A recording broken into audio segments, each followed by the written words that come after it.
Also, here's a fun one for you, Thorin. Here's a little teaser, guys. I've heard an interesting new rumor, very interesting, hot out of Riot itself, which is that there has been consideration about consolidating LCS and CBLoL for next year and potentially moving it out of Los Angeles. So that's a spicy one.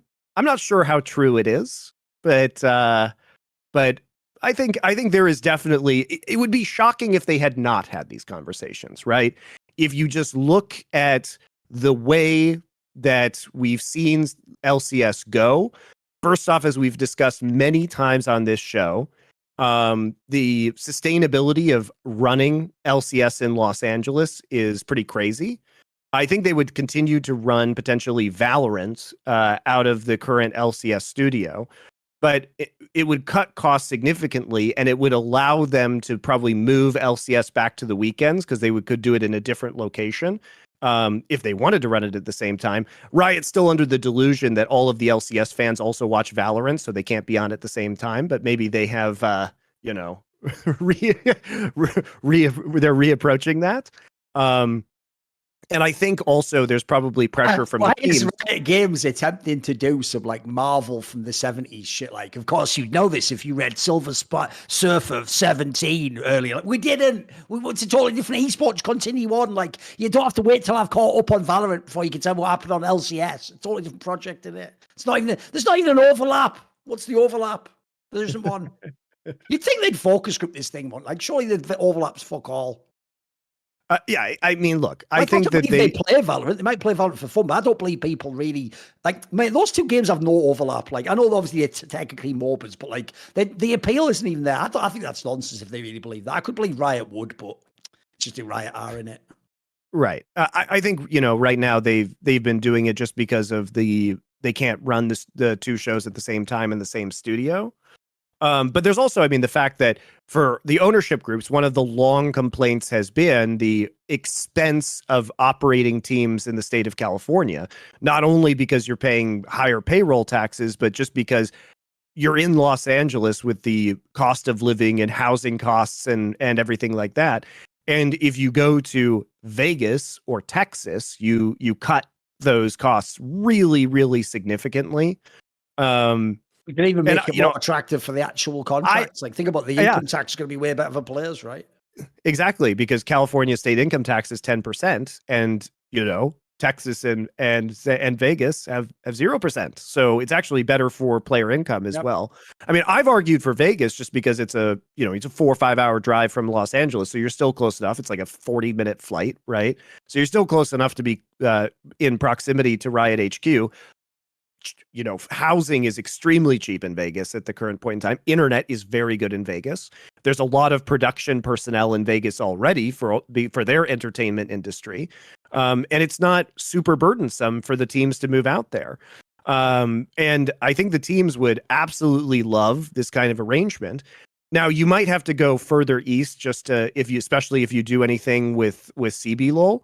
But honestly, that's been my argument, has been that having a mix of, doing what they did in Valorant, which is not create a North American league, you create an America's league, is much more successful because you will instantly, I think, if the Brazilian players, I mean, their viewership is already above LCS, just straight up, full stop. Co-streamers included in LCS. And by the way, you can't co-stream CBLoL. Imagine if you got some of those big Brazilian co-streamers who are insanely popular to co-stream in Portuguese in that region. The numbers would be even more off the chain compared to LCS. And I think that it would level up all of the players. You'd have more available talent to draw from. They would better LCS teams. And we would get much more interesting rivalries. Right? We get much more interesting rivalries. Now, I don't know. Threats. Sure. Hollow death threats. That comes hand in hand. Hollow death and threats. Corral Horse. I do enjoy the Corral Horse. But I think having an America's League. Now, I don't know what this would mean in terms of franchising.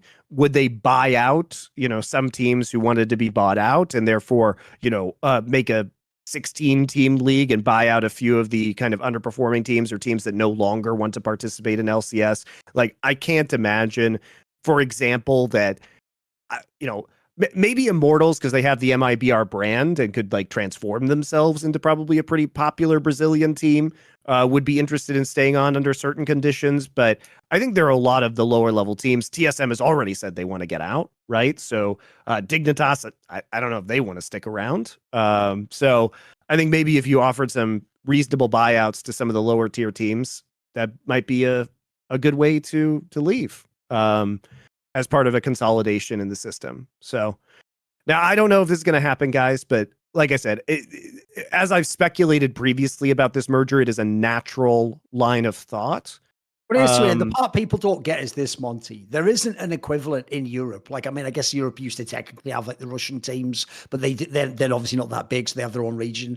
Since there is no ERL system, and you're not going to make one overnight in NA, this is just the most logical thing to do to consolidate talent and to give like a bigger talent pool to draw from. Like, obviously, hand in hand with this would be the notion, I'm assuming, that like Brazilian players, they wouldn't count as imports anymore, right? So that even they can be mixed in with this. So it's also a way to shore all the teams up potentially, right?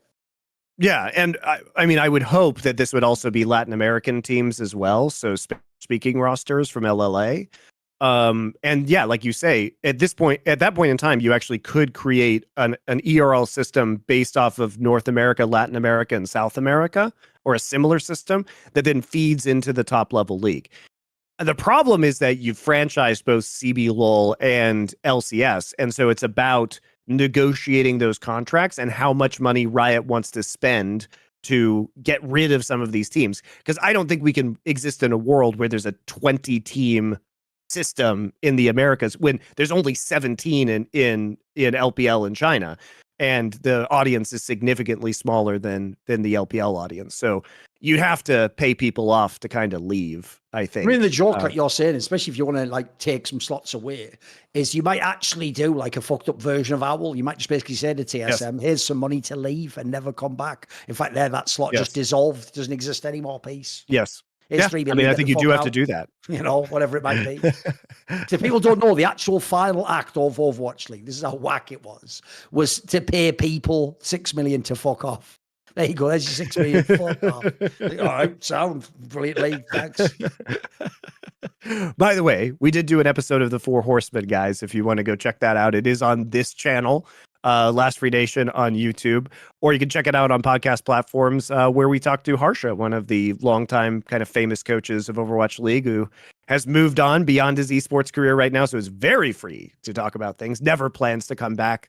Godspeed, Harsha. May we all be so lucky someday. But we do talk extensively about everything that's been going on with Overwatch League, which I know will be interesting to those people who like to follow kind of the general trends in the industry. So you can go look at that as well. But yeah, I think this is just such a strong, natural, at least evolution for the LCS. I had a lot of people arguing with me when I said that the LCS should be moved out of Los Angeles, that, oh yeah, the teams have these facilities here and blah, blah, blah, blah, blah, like 100 Thieves and TSM, Team Liquid, they built all these incredibly large and expensive spots. And my answer to that is, first off, they have other operations in Los Angeles and other people here, and it's not going to be that big of a deal. And second off, even moving some of these locations, especially now when corporate real estate is in the absolute gutter because of work from home, it's not going to be that hard to, save money after a year or two by getting new leases in a new city and winding down operations in Los Angeles. So, if anything, that is a relic of what is now, it's not even an age, it was just a bygone period where the way people thought you could keep snowballing your reputation up so you get bigger and bigger investment was things like, be like, look, I led my state-of-the-art facility here I built in downtown. It's like, but you're not doing anything. Like, that's like some Hackers the movie shit, man. Like, look, come in here, because, by the way, I've made this point before. This was one thing I ragged on the Gamer Docker in that fucking video about, because she herself had like worked with like some of those companies. She was like fucking for real bragging about that player they got from Unreal Tournament into the Valorant team called Demon One. She was bragging that he was like using aim lab, and he was like, his numbers were crazy. Like, shut the fuck up. Like, go on some actual like fucking urban campfire stories about combine times, you fucking idiot. This is like some bad NFL DVD now. Like, what are you talking about? Like, there's nobody gives a shit what his aim lab score is. Like, by the way, if people don't know, like, you could actually take like the 10 most goated CS players, and I guarantee a couple of them wouldn't even have like exceptional reaction times. It's like so much of it's in the mind, how you set the shot up, your muscle memory, etc. Like the whole thing's just nonsense. So like that same thing with those facilities to me. That unless you're like doing something amazing, like maybe if you're doing like amazing level of production or like video stuff, you might need like a sound stage and stuff. But they're talking like it's a facility that's actually doing something. Like, it's not like the fucking X-Men 90s cartoon where they had like a whole bunker thing with like a sort of hollow chamber or whatever. Like, at the end of the day, you had to sit at a PC playing. Like, it's by definition the most from home friendly work ever. You know, I know that, Monte. We all fucking did it from home for 2 years. The things kept running. We kept running the whole industry. We're all at home. Yeah, and all the players were at home too. And by the way, guys, so many of these team facilities are sold so disingenuously to you guys on social media and on video content, by the way. So, here's an example. The 100 Thieves, when they announced their facility, and I'm not knocking the 100 Thieves building, I've been there. It's very nice on the inside. What you don't know, if you don't know about Los Angeles, is if you come from a dense urban city, if you live in Europe, if you live in Asia, if you live in New York, it's a relatively tightly packed space.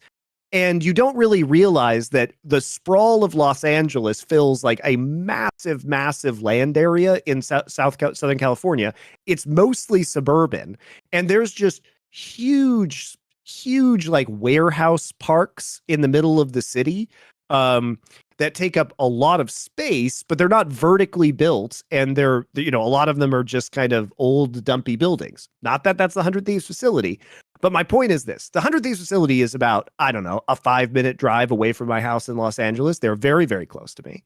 And they exist in kind of this area of South Culver City that is mostly just a bunch of old warehouses that are used as kind of like tier 3 production facilities or are creative agencies.